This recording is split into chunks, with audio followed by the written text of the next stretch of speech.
दोस्तों, आप सभी लोग इंश्योरेंस कंपनी के साथ में काम कर रहे हैं। एज ए इंश्योरेंस एजेंट आप ज्वाइन करते हैं। हो सकता है आप किसी प्राइवेट कंपनी में काम कर रहे हो या फिर आप किसी दूसरी कंपनी में काम कर रहे हो, या आप पीओएसपी एजेंट हो आप, या हो सकता है आप एलआईसी के साथ में एजेंट हो। काम करने का तरीका सबका लगभग एक ही होता है। लेकिन दोस्तों, क्या आप लोगों को भी ऐसा फील हुआ है कि जब आप क्लाइंट से मिलने जाते हैं, जब आप अपने रिलेटिव से मिलने जाते हैं, जब आप अपने फ्रेंड सर्कल में मिलने जाते हैं, तो इंश्योरेंस एडवाइजर को कितना सम्मान दिया जाता है? आप लोगों के कमेंट आए मेरे पास, आप लोगों के कॉल्स आए, आप लोगों से मैंने बात की, मुझे पता चला कि भाई इंश्योरेंस एडवाइजर जब मार्केट में जाते हैं तो इतना मान सम्मान नहीं मिलता है जितना दूसरे लोगों को मिलता है। क्या ये बात हकीकत है? आज की इस वीडियो में हम यही डिस्कस करने वाले हैं। तो आज की ये वीडियो सभी इंश्योरेंस एडवाइजर्स के लिए देखना बहुत ज़रूरी है, क्योंकि ये आपके फ्यूचर का मामला है, ये आपके करियर का मामला है। जिस इंडस्ट्री से आप जुड़े हुए हैं, ये चीज़ आपको समझना ज़रूरी है कि अगर हमें मान सम्मान नहीं मिलता है तो हमें अपने अंदर क्या बदलाव करना चाहिए। तो जुड़े रहिए इस वीडियो से। और अगर आप मेरे YouTube चैनल पर पहली बार जुड़े हैं तो चैनल को सब्सक्राइब करना बिल्कुल ना भूलें, और साइड में जो छोटा सा बेल आइकन है उस पर जाकर नोटिफिकेशन को ऑल पर सेट करें, ताकि आने वाले समय में आपको हमारी हर एक वीडियो का नोटिफिकेशन टाइम टू टाइम मिलता रहे। दोस्तों, मैं बिल्कुल ये बात मानता हूँ कि आप लोग जब फील्ड में जाते हैं, मेहनत करते हैं, लोगों से मिलते हैं, उनको पॉलिसीज़ के बारे में बताते हैं, तो क्या चीज़ निकल के आती है? बात ये निकल के आती है तो कि आपको उतना मान सम्मान नहीं मिलता है जितना आपको मिलना चाहिए, क्योंकि आप एक फैमिली के फ्यूचर को सिक्योर करने जा रहे हैं। आप लोगों के पास जा रहे हैं उनके बच्चे के फ्यूचर को सिक्योर करने, आप उनके रिटायरमेंट को सिक्योर करने के लिए जा रहे हैं, लेकिन वो आपको इतनी रेस्पेक्ट नहीं देते हैं। आज मैं आपको बताने वाला हूं दोस्तों कि मार्केट में कितने तरह के एडवाइज़र होते हैं। आपको देखना है कि आप कौन से लेवल के एडवाइज़र हैं, आप किस लेवल पर स्टैंड करते हैं।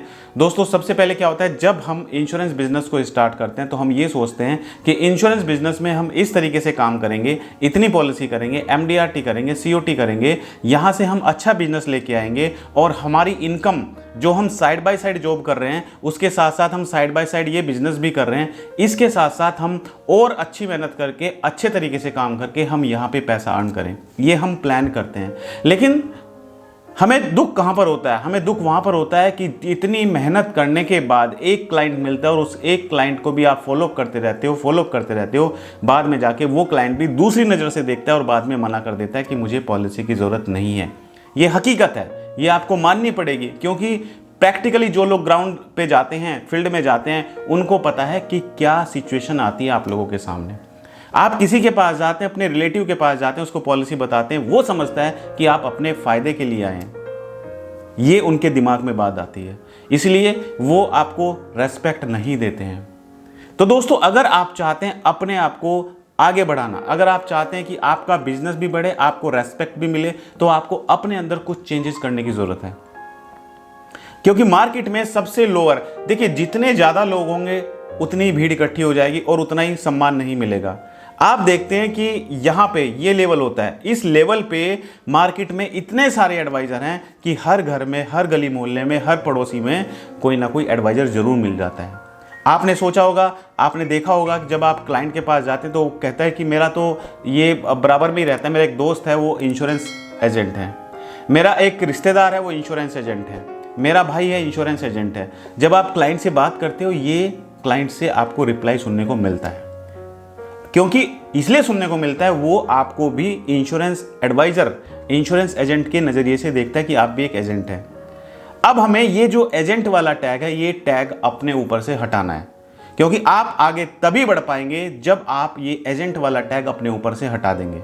क्योंकि जब आप मिलने जाते हो ना, तो उसके दिमाग में आता है कि ये अपने फ़ायदे के लिए मुझसे मिलने आया है, ये मुझे पॉलिसी बता रहा है, ये अपने फ़ायदे के लिए बता रहा है, क्योंकि उसमें कहीं ना कुछ छिपा होता है। और क्या छिपा होता है यार? आपको क्या मिलता है? आपको कमीशन मिलता है। आप जितनी पॉलिसी करते हैं उसके ऊपर कमीशन मिलता है। कोई सैलरीड पर्सन है, वो जॉब करता है कंपनी में जाके, तो उसको काम करने के ऊपर सैलरी मिलती है। कोई बिजनेसमैन है, वो बिजनेसमैन अपना बिजनेस करता है तो उसको वहाँ पे प्रॉफिट होता है, वो भी अपना मार्जिन लेके चलता है। कोई ट्रेडर है, वो जिस रेट पे माल खरीदता है उसी रेट पे माल नहीं बेचता है, उस पर अपना मार्जिन लगा के तब माल को बेचता है। एक डिस्ट्रीब्यूटर है जो मार्केट में सामान सप्लाई करता है, राइट, वो क्या करता है, उसको जो सामान मिलता है उसमें वो अपना प्रॉफिट जोड़ के तब सामान को सेल करता है। यानी कि हर कोई अपना प्रॉफिट देखता है। तो भाई इंश्योरेंस एजेंट का प्रॉफिट क्यों ना निकले? इंश्योरेंस एडवाइजर को जो प्रॉफिट मिलता है वो प्रॉफिट क्लाइंट की तरफ से नहीं मिल रहा है, वो प्रॉफिट इंश्योरेंस कंपनी उसको दे रही है कि भाई आप जितनी पॉलिसी कर रहे हो ये पॉलिसी पर आपको इतना पैसा मिलेगा। उसको कोई सैलरी नहीं मिलती है। लेकिन जिनसे आप मिलने जा रहे हो, जिस पार्टी से आप मिलने जा रहे हो, जिन लोगों से आप मिलने जा रहे हो, जिन रिश्तेदारों से आप मिलने जा रहे हो, वो लोग क्या सोचते हैं कि आप अपने प्रॉफिट के लिए मुझे पॉलिसी बेचना चाह रहे हो। ये चीज़ उनके दिमाग में बैठ जाती है।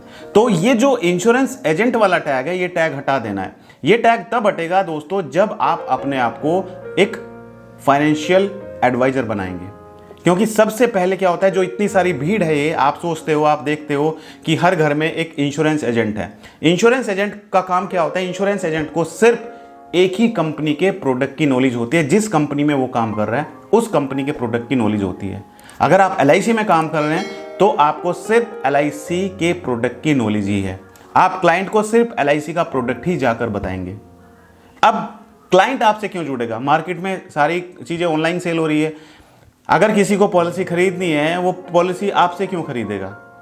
वो तो जाके ऑनलाइन, इतनी सारी वेबसाइट है, पॉलिसी बाजार पे जाके ऑनलाइन खरीद लेगा, पॉलिसी एडवाइजर है वहाँ पे जाके खरीद लेगा, और बहुत सारी जो ब्रोकिंग कंपनी है वहाँ से खरीद सकता है ऑनलाइन। तो फिर आपसे क्यों खरीदेगा वो? तो इंश्योरेंस एडवाइजर वाला जो काम है आपका, इस काम को छोड़ दो आप। क्योंकि अभी इंश्योरेंस एडवाइजर का जो काम है वो है सिर्फ एक ही कंपनी के प्रोडक्ट में आपका नॉलेज होना। आपके पास सिर्फ एक ही कंपनी के प्रोडक्ट की नॉलेज है, इसलिए आपको इंश्योरेंस एजेंट कहा जाता है। अब इंश्योरेंस एडवाइजर थोड़ा सा एडवांस हो जाता है। इंश्योरेंस एजेंट यहां पे स्टैंड करता है और इंश्योरेंस एडवाइजर यहां पर स्टैंड करता है। इंश्योरेंस एडवाइजर को अपनी कंपनी के बारे में तो नॉलेज होती ही होती है, इसके अलावा जो और बहुत सारी कंपनियां हैं उसके कॉम्पिटिटर में उनकी भी नॉलेज होती है, उसको कहा जाता है इंश्योरेंस एडवाइजर। तो आप इंश्योरेंस एजेंट है या इंश्योरेंस एडवाइजर हैं, ये आप डिसाइड करें, ये आप देख लें और कमेंट करके मुझे बताइए कि आप किस लेवल पे स्टैंड करते हैं। अगर आप इंश्योरेंस एजेंट हैं तो अपने आप को इंप्रूव कीजिए।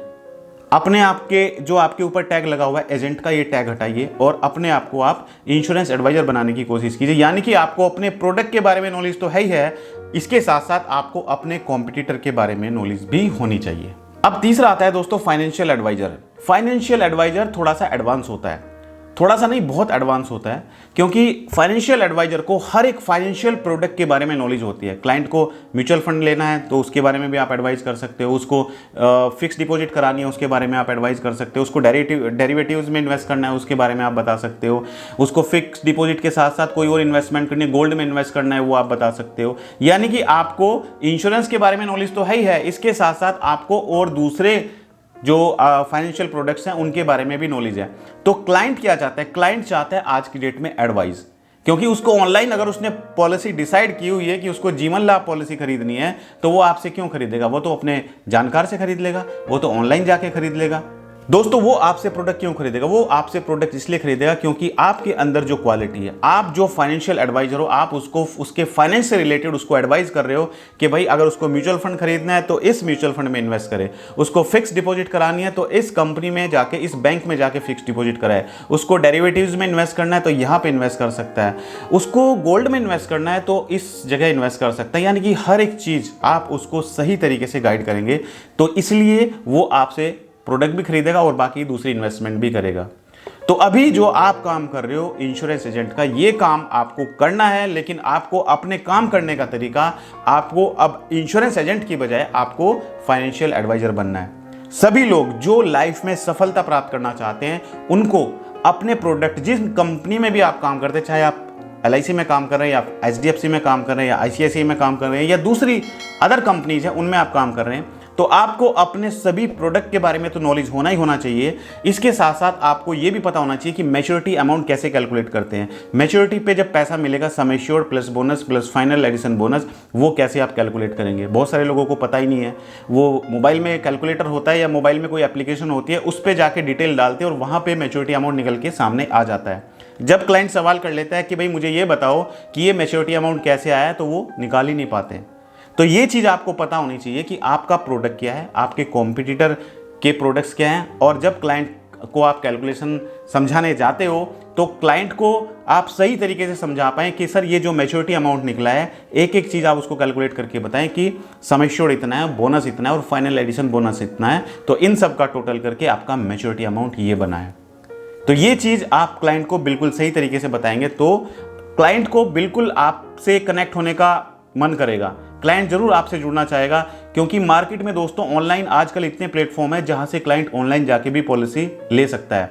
लेकिन क्लाइंट आज की डेट में क्या चाहता है, वो चाहता है कि एक आदमी से ऐसे जुड़ा जाए जो उसको हर टाइप की सर्विसेज प्रोवाइड कर पाए। उसको अपनी गाड़ी का इंश्योरेंस कराना है तो वो आपको कॉल करेगा कि अमित जी मेरे को अपनी गाड़ी का इंश्योरेंस कराना है, इस तारीख को ड्यू है, आप रिन्यू कर दीजिए।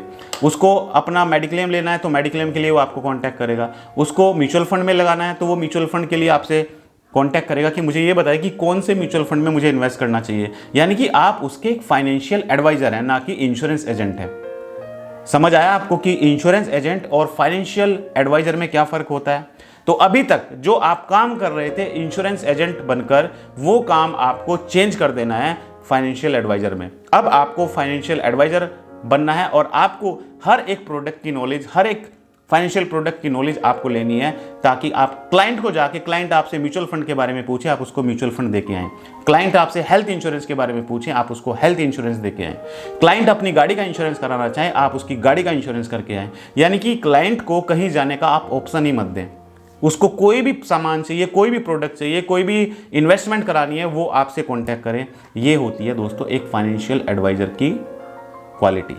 और दोस्तों सबसे बड़ी दिक्कत क्या आती है जो मैंने आप लोगों से सुनी है, वो ये है कि सर क्लाइंट नहीं मिल पाते हैं। और इसी चीज़ को मैंने ध्यान में रखते हुए दोस्तों आप लोगों के लिए एक डिजिटल मार्केटिंग कोर्स लॉन्च किया है, जिसमें मैं आपको सिखाऊंगा कि कैसे आप डिजिटल मार्केटिंग यानी कि फेसबुक ऐड, गूगल ऐड और यूट्यूब ऐड के द्वारा अपने लिए क्लाइंट ढूंढ सकते हैं। यानी कि वो क्लाइंट जो इंश्योरेंस पॉलिसी लेना चाहते हैं, वो क्लाइंट जो गूगल पे इंश्योरेंस पॉलिसी सर्च कर रहे हैं, वो क्लाइंट जो इंश्योरेंस के बारे में यूट्यूब पे वीडियो देख रहे हैं, वो क्लाइंट जिनको आप अपना प्रोडक्ट सेल करना चाहते हैं, उनको आप फेसबुक पर टारगेट कर सकते हो। और साथ साथ हम आपको वेबसाइट बनाना भी सिखाएंगे। तो दोस्तों इस कोर्स में आपको मैं 4 मॉड्यूल कवर करा रहा हूं, जिसमें आपको मैं सबसे पहले वेबसाइट बनाना सिखाऊंगा कि कैसे आप अपनी खुद की वेबसाइट खुद बना सकते हैं। दूसरा मॉड्यूल मैं आपको कराऊंगा कि कैसे आप उस वेबसाइट को या अपने आप को प्रमोट कर सकते हैं गूगल पर, गूगल ऐड के द्वारा। इसके साथ साथ मैं आपको फेसबुक पर एडवर्टाइजमेंट चलाना सिखाऊंगा कि कैसे आप फेसबुक पर एडवर्टाइजमेंट चला सकते हैं। और चौथा मॉड्यूल दोस्तों, चौथा मॉड्यूल है, मैं आपको सिखाऊंगा कि कैसे आप यूट्यूब पर अपने आप को प्रमोट कर सकते हैं और आप एक ब्रांड बन सकते हैं। लोग आपकी वीडियो देखेंगे, लोग आपको जानेंगे कि कैसे आप अपने प्रोडक्ट को लोगों तक पहुंचा पाते हैं। हजारों लाखों लोगों तक आप अपनी वीडियो पहुंचा पाते हैं, तभी आपको लोग जान पाएंगे। ये आज की जरूरत बन चुका है। डिजिटल मार्केटिंग आज की जरूरत है। आपको डिजिटल मार्केटिंग सीखने की जरूरत है। नहीं तो दोस्तों जो पिछले 10 साल 15 साल से आप करते आ रहे हो, लोगों से जा के मिल रहे हो, पूरा महीना आप मार्केट में निकाल देते हो, लेकिन महीने के एंड में जाके 1 या 2 पॉलिसी हो पाती है। कब तक ये चलता रहेगा? अपने आप को चेंज कीजिए, क्योंकि टेक्नोलॉजी चेंज हो चुकी है। पहले आप मोबाइल रिचार्ज कराने के लिए दुकान पे जाते थे, वहां से रिचार्ज कूपन खरीदते थे, उसको स्क्रैच करके अपने मोबाइल में नंबर डायल करते थे, तब जाके आपका मोबाइल रिचार्ज होता था। अब जमाना चेंज हो चुका है। अब हर कोई मोबाइल अपने मोबाइल से ही रिचार्ज कर लेता है। तो दोस्तों अगर आप ये चीज़ नहीं सीखेंगे तो आप बहुत पीछे रह जाएंगे। और मुझे लगता है कि अगर आप थोड़ी सी हिम्मत रखेंगे, थोड़ा सा आप धैर्य रखेंगे और आप सीखने की कोशिश करेंगे, तो जरूर आप सीख कर MDRT, COT, TOT कर पाएंगे। तो थैंक यू सो मच दोस्तों, बहुत बहुत धन्यवाद आप सभी का हमारी इस वीडियो से जुड़ने के लिए।